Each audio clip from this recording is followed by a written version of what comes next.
All right, welcome back for the last part of One Man's Faith. I'm trying to set a stage here as to whose land is this, that where Israel now resides. And what I'm trying to show you is biblically, God gave that land through Abram into Isaac, into Jacob, into the 12 tribes, and it is Israel's land. It was given to them by God, okay? When they became dispersed, they didn't lose it, because by covenant, it was still theirs. All right? You know, Abraham bought burial grounds, burial sites in Hebron. David bought the Temple Mount from Onan. And has the land ever been sold? No. No one else has ever bought land there. Only in recent years has anyone even been able to take it from the Jews forcibly, thanks to the world getting into this thing and this peace for land thing. But unless the Muslims are willing to buy the land, which happens to not be for sale, then nobody has a right to it but those who bought the land, i.e., Israel. All right? Nobody's ever bought the land. Nobody ever traded the land. You know, and now all of a sudden, you know, this thing for land for peace. Well, that's not really new. That started back, I think, during the 6-Day War back in '67. It started then. They wanted to trade land. Listen, it's God's land. You can't trade it. We have no right to trade that land. Bob Woodward wrote a book that's very interesting. He went back and he researched the land for peace deals that America was involved with, going all the way, I think, back to George Bush, the first president, George Bush. And he shows that time after time, whenever we get involved in a land for peace deal, dealing with Israel, calamities happen in America. Now, I'm going to tell you something. We're involved right now with trying, well, we've gone even further. We are starting to back Hamas and the Palestinian organizations. We are giving them money. We've turned our backs on Israel. Do you wonder why we're having such weather conditions? Listen, I'm going to tell you, it has nothing to do with global warming. It has all to do with our growing cold toward Israel.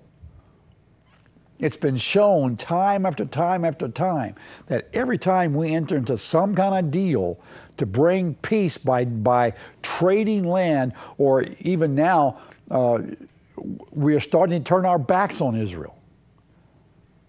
We are going to be in trouble. Remember the verse we read at the very first? I will bless those that bless you. I will curse those that curse you. We have got to be careful. And we've got to get out of this land for peace deal that we've gotten ourselves into. It's not going to work. Listen, God has said, in Amos chapter 9, God says, also I will restore the captivity of my people, and they will rebuild the ruined cities and live in them. They will also plant vineyards and drink their wine and make gardens and eat their fruit. I will also plant them in their land, and they will not again be rooted from their land, which I have given them. Thus says the Lord God. We are getting in trouble. Listen, write your congressmen, write your senators and say, we've got to quit this. We've got to quit this. We cannot go against Israel. It is going to be detrimental to the United States of America the more we continue to turn our backs on them. We need to stand with them. Even now, listen, you don't throw a rock at a hornet's nest and not expect the hornets to come after you. And that's exactly what the Hamas have done. They keep trying to fire rockets into Israel. Yes, they're going to get stung. Oh, but Neal, all the people. Listen, there's something we got to understand. The Islamic religion has no respect for life and humanity because they believe that by martyrdom they are rewarded. So you can't fight, you can't argue, you can't reason with that kind of logic. If they do something and they die for the cause, then they believe they will be rewarded. And so they have no respect for human life. Any life that is what's that term they used to use? Not a casualty. I wish I come up with it. Just a consequence of war, like putting your missiles in a housing project. See, they're not worried about those people because they believe they're dying for the cause and therefore they will be rewarded. That's the mentality they have. And Israel has warned those living in Gaza and in other places, get out. We are going to do what we can to stop the rock throwers. And Hamas has warned the people, you are not to leave. If you do, we will kill you. It's a no-win situation. And so Israel even got to the point of firing like pop guns at them to say, okay, it's coming. Here comes the missiles. But they don't see. How can you argue with unlogic like they've been arguing with? This is what's been going on. That's why there are more dying in Gaza than there are in Israel, because Hamas is not allowing the people to get out of the way. They want them there because they want to use that to influence you to think, Israel's wrong in this. No, Israel's not wrong in this. They are firing missiles into Israel, hundreds a day. How can Israel not respond? And we, as the United States of America, should be backing Israel and putting any kind of squash we can on Hamas and on ISIS. ISIS, the Islamic State, is working right now in Iraq, trying to push toward Baghdad. They want to take it over. They're going through city after city, and they are murdering anybody that is a Christian, even children. This is all part of the Islamic. Well, they want to call them terrorist or far far right. Where are these extremists getting their ideas from? From wherever every one of them reads out of.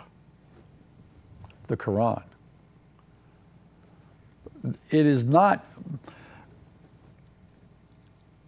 God and Allah are not the same. God and Allah are not the same.